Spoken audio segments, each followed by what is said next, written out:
Monsieur le rapporteur. Non. Je la ferai à chaque fois, il n'y a pas de raison. Je le redis parce qu'on me demande qu'est-ce que le burn-out. Il faut savoir le définir, il faut savoir l'apprécier. Je dirais que c'est en dehors du champ de cette proposition de loi. Il y a deux options. Moi, je fais confiance dans votre bonne foi. Non, mais voilà, j'ai confiance dans votre bonne foi et donc d'intégrer le fait que là, nous ne demandons pas la reconnaissance du burn-out comme maladie professionnelle. À partir de ce moment-là, le fait que le burn-out soit un mot valise qui est reconnu comme tel, contenant à peu près tout par les médecins et tout ça, et c'est pour ça qu'ils n'utilisent pas ça, eh bien, nous intégrons cette donnée de la science médicale, et ce que nous souhaitons, c'est la reconnaissance des troubles psychiques liés au travail comme maladie professionnelle. Et là, je m'excuse d'être répétitif, mais comme les remarques le sont, je le suis aussi. Il s'agit de la dépression lourde, nous dit-on, de l'anxiété généralisée, du stress post-traumatique et possiblement des troubles de l'adaptation. Donc voilà, c'est ça dont on demande qu'il soit reconnu comme des maladies professionnelles lorsque c'est lié au travail, avec une liste limitative des travaux susceptibles de provoquer ces maladies et qui peut bien sûr être vue parce que ça n'est là qu'à titre indicatif.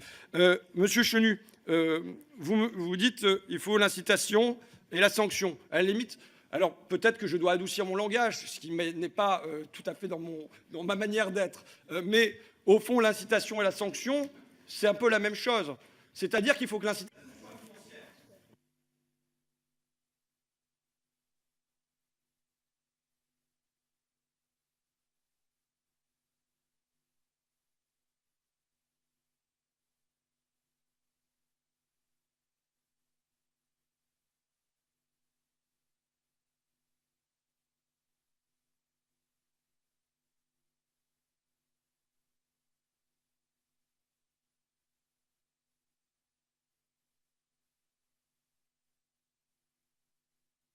Ah ben j'ai pas mis mon micro, d'accord.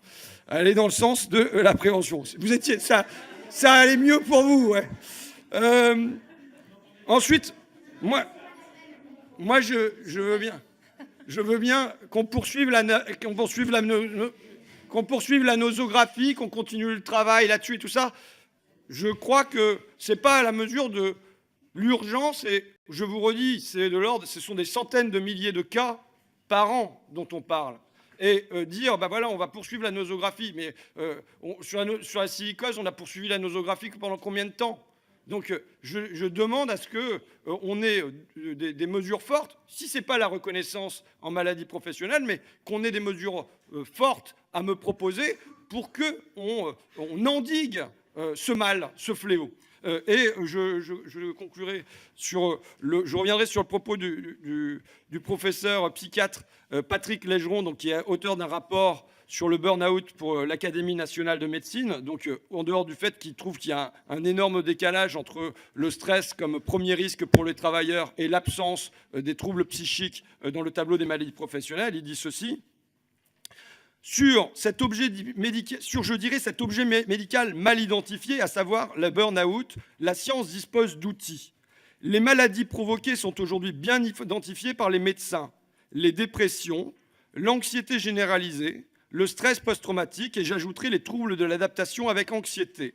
Lorsque je reçois un patient en burn-out, je n'ai aucune difficulté, et l'Académie le remarque d'ailleurs, un psychiatre n'a aucune difficulté à inscrire sa pathologie dans une case.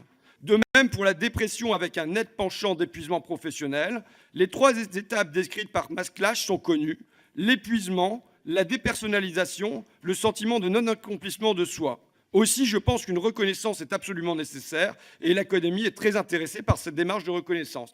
Donc, autant sur le burn-out, la science ne s'avance pas, autant sur les troubles psychiques engendrés par le burn-out, là, on a des données. Voilà. J'éteins. Merci. Nous allons passer aux 4 derniers